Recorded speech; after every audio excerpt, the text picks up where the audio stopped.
Halo, selamat pagi anak-anak kelas 4 seluruhnya. Apa kabar nak? Ibu berharap semua dalam keadaan sehat-sehat ya nak ya. Ya, dan tetap juga semangat belajarnya tidak pudar ya nak ya. Nah anak-anak ibu, hari ini kita masuk dalam pembelajaran matematika ya nak. Nah, kita masuk dalam pembelajaran matematika yaitu Kelipatan persekutuan terkecil atau KPK. Tujuan pembelajaran hari ini adalah agar kalian dapat menentukan KPK dari dua bilangan dengan menggunakan kelipatan persekutuan. Pelajaran hari ini dapat kalian lihat pada buku paket halaman 61 sampai dengan 62. Sebelum kita belajar KPK, kalian harus mengetahui apa itu kelipatan persekutuan. Ya, kelipatan persekutuan adalah kelipatan yang sama dari dua bilangan atau lebih. Berarti KPK itu apa anak-anak? Iya, KPK itu adalah kelipatan yang sama dari dua bilangan atau lebih yang paling kecil. Betul. Nah, kata kuncinya dari KPK adalah kelipatan yang sama dan yang paling kecil. Jangan salah ya nak, kalau kelipatan persekutuan itu adalah kelipatan yang samanya.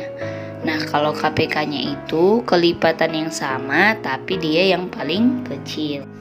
Nah, langsung saja kita masuk ke contoh soal ya nak. Tentukanlah kelipatan persekutuan serta KPK dari 3 dan 4. Maka yang pertama, kita cari dulu berapa sajakah kelipatan 3. Ya, masih ingat kan kelipatan 3? 3, 6, 9, 12, 15, 18, 21, 24, 27, 30, dan seterusnya. Nah, sekarang kita lanjut cari kelipatan 4. 4, 8, 12, 16, 20, 24, 28, 32, 36, 40, dan seterusnya. Nah, sekarang kelipatan persekutuan dari 3 dan 4 adalah kelipatan yang sama di kelipatan 3 dengan kelipatan 4. Yang mana aja itu nak? Iya benar, 12.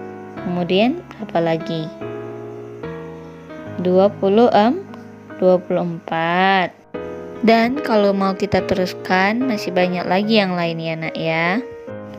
Nah, sekarang kita tuliskan kelipatan persekutuan dari 3 dan 4 adalah 12, 24, dan seterusnya.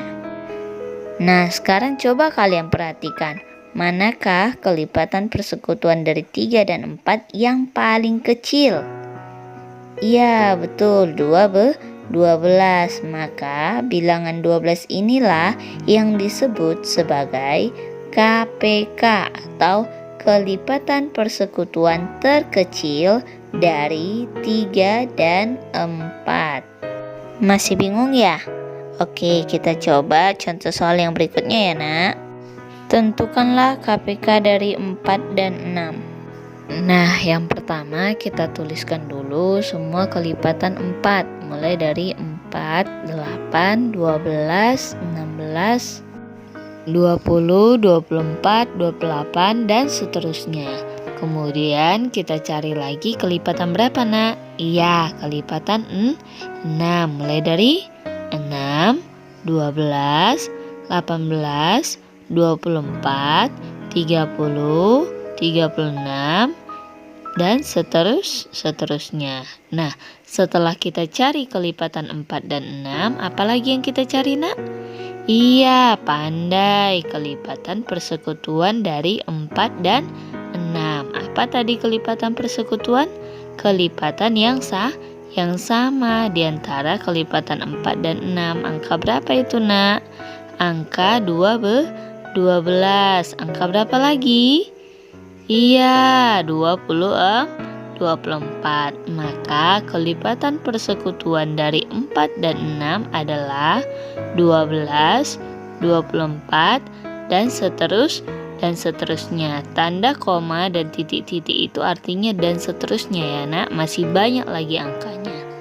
Nah, sekarang Manakah kelipatan persekutuan dari 4 dan 6 yang paling kecil? Ya, 12 berarti KPK atau kelipatan persekutuan terkecil dari 4 dan 6 adalah 12. Sampai di sini sudah mulai paham kan, Nak?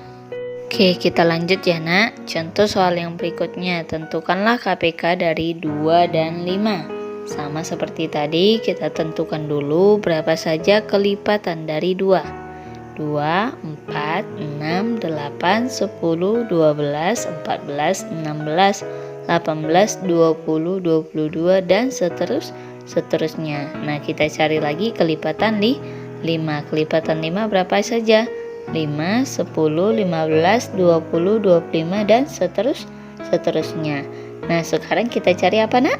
Iya, kelipatan persekutuan dari 2 dan 5, yaitu yang sama, 10, 20, kalau kita teruskan masih ada lagi 30 dan seterusnya. Nah, kita tuliskanlah kelipatan persekutuan dari 2 dan 5 adalah 10, 20, dan seterusnya.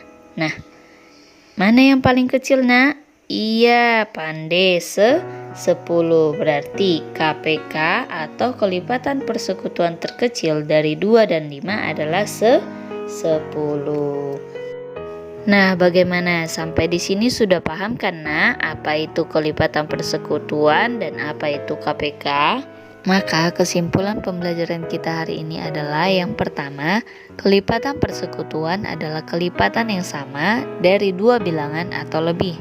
Yang kedua, kelipatan persekutuan terkecil atau KPK adalah kelipatan yang sama dan yang paling kecil dari 2 bilangan atau lebih. Nah, anak-anak Ibu, cukup sekian dulu pembelajaran kita hari ini. Bye-bye.